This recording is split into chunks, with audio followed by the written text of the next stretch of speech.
So thank you, Evan. It's my pleasure and my honor to be here today. Good morning, everyone. I'd like to tell all of you a story about the rebirth of medical imaging, and so I'd like to start at the beginning. In the beginning, there was darkness. And then there was light. From the earliest dawn of human history, people have sought to extend their vision. They've looked up to the sky. They've developed tools to help them see further, see clearer. And if you think about it, those who do medical imaging are doing very much the same thing. Though we may not feel it as we go about our daily work, we are the explorers of inner space. Our tools peel back the layers of the skin, the skull, or whatever else impedes our view without harm in order to see what lies beneath.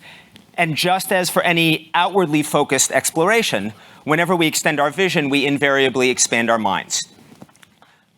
There is a fascinating history of medical imaging, which obviously I don't have time to go through for you today. But suffice it to say that humankind has figured out how to use any number of probes as a stand-in for our eyes to get cross-sectional images through the living body. I'm going to tell you now about two emerging trends in medical imaging. The first, a move from those traditional cross-sectional snapshots to a much more modern streaming paradigm. And then the second, a move from extending our eyes to really emulating our brain. So let's start here. I'd like to use MRI as an example. How many of you in the audience today have had an MRI scan? Okay, good. So lots of customers out there. So while you were lying in the metal cocoon of the MR scanner, did any of you ever wonder how all of that sound and fury ended up delivering images that tell us about what ails you? So here's what's going on most of the time. There's a carefully choreographed sequence of magnetic fields and radiofrequency pulses that are played out in sequence. Here you see a typical imaging protocol for the human brain. And each of these different pulse sequences gives you different contrasts that give complementary information about the possible existence of pathology. And this is great, and this is well developed, but it takes a fair amount of time to play out, and it takes a fair amount of complicated planning and operator interaction, which keeps you in the scanner longer than for many other imaging modalities.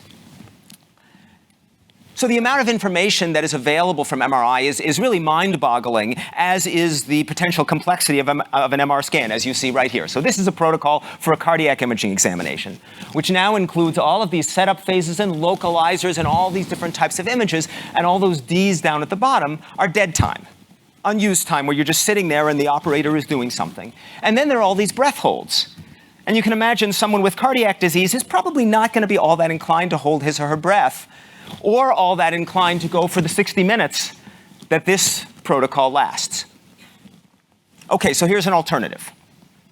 Well, actually, first, that protocol that I showed you there, if you think about it, is a little bit like art photography, right? We tell our poor beleaguered patients, okay, smile for the camera, now work it, yeah, okay, now hold your breath and act natural. I mean, it's anything but a modern paradigm. So here is the alternative I was talking about. This is something that we're working on at NYU and that has started now to gain traction through the field and around the world. When the patient gets in the scanner, the operator presses a start button. And then from that point on, data are gathered in a continuous stream with no dead time. Patient is breathing freely. Now, I should tell you that normally the way MRI scans are gathered, it's sort of like a raster. You'll scan through almost like a physical scanner. You gather one line after another until you finally have everything you need for that slice, then you'll move on. Here, instead, we're gathering projections from different angles around the body, and we're gathering them in this complementary way so that any one of those projections can work pretty well with any of the others. So there's no frame anymore. We decide the frame after the fact. We can group them as we wish. Okay, so what's the result? At the end of, let's say, 5 to 10 minutes, we have a continuous comprehensive data set, which then we can do with what we please. So, for example, we can generate these nice images of the beating heart in various planes, but we can also freeze them at any phase of cardiac motion or respiratory motion. In fact, this is a 5-dimensional data set, 3 spatial dimensions, plus a cardiac contraction dimension and a respiratory motion dimension. And we can slice through that any way we like. So we can get cardiac morphology. We can sit in diastole where the heart is maximally relaxed, or systole where it's maximally contracted, and we can look at all of these different views. Or from that same continuously acquired data set, we can track the coronary arteries, just slice through where they are at different phases of the cardiac or respiratory motion. This is work that was done in collaboration with my colleague Matthias Stuber's group in Lausanne, Switzerland, and was the brainchild of these brilliant people at NYU, Li Feng, Ricardo Otazo, Tobias Bloch, Hirsch Chandarana, Leon Axel, over a number of years. It's a technique we call GRASP, and it's now available on commercial MRI scanners. Here's another example of continuous comprehensive liver MRI. This is work by my colleague Thomas Benkert, getting, once again, all these different types of information from one single continuous scan. And here's the image that Evan showed you earlier. This is actually work by colleagues at Stanford University who are using this type of continuous approach to get not only anatomy, but also flow. Those arrows show you where the blood is flowing and how fast at any given point in time. And they're using this to now look at pediatric congenital anomalies in the heart. So instead of this paradigm of still photography, we're really now working towards a much more modern paradigm. And of course, that is a paradigm of streaming. Capture everything all the time in multiple modalities. Okay, that's trend number one. But now what do we do with this data stream? How do we make sense of this data that's flowing at us? And I often think of this data in the same way that I think of the sensory information that's assailing you at, say, a concert. Here's an Ed Sheeran concert I went to with my family recently. And at a concert like this, you've got all your senses active at once. So you have visual and auditory stimuli. You have tactile stimuli. If you're unlucky, you have some olfactory stimuli. You got everything rushing at you all at once. And you have to make sense of it, and the brain turns that into actionable information. Well, it turns out we can take that kind of approach with our medical image data as well. How? Well, you won't be surprised. With AI, I'm sure you were all wondering when I would get to AI. Now, I should say there are two very different pictures of artificial intelligence in the radiology community. This is, shall we say, the concerned picture, which really got going when Jeff Hinton announced to the world that we should stop training radiologists because computers were going to take over their jobs in a few years.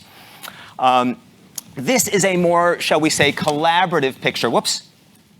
Collaborative picture of AI from the point of view of radiology.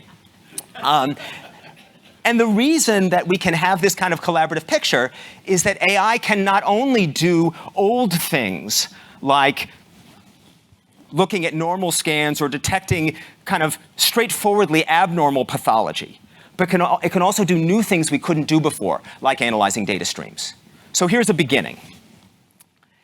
One of the first things that happens when you get tomographic data is that it flows in and it needs to be reconstructed into an image. And we in medical imaging have this whole alphabet soup of algorithms to do it. Everyone has their favorite, but every algorithm has its failings. Every algorithm induces artifacts of various sorts. Could we just learn that transform? Yes, we can. And so here's work by Kirsten Hemmernick and Florian Knoll at NYU involving learning that transformation from the raw data to the image. What does that mean? Well, the image over here on your left is done with conventional techniques with deep learning on the right, and you can see you get better image quality, you can get faster imaging, you can actually get faster processing as well, and a more natural image appearance. So really a little bit of everything from this. Now, those of you who were here at this summit last year saw very exciting work on a learned image reconstruction technique by Bo Zhu and Matt Rosen from Mass General. So this is something that's emerging in the field. So the bottom line is, with techniques like this, we can start thinking about our image data like we do a sensory data stream.